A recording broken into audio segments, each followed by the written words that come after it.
Good morning guys!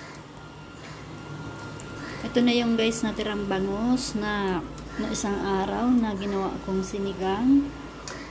Ayan yung mga natira, 3 na lang.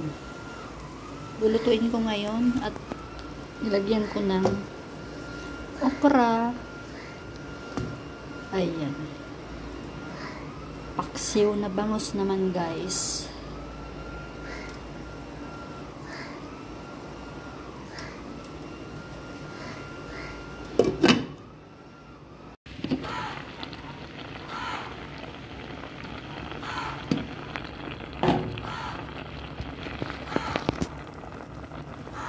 Gawin man ang ingay ng ibon na ay.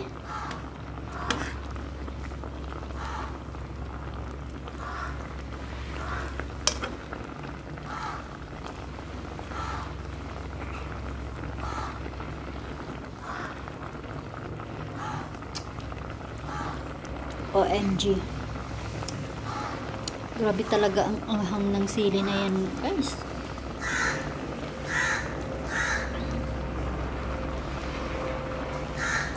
Amoy na amoy ang suka.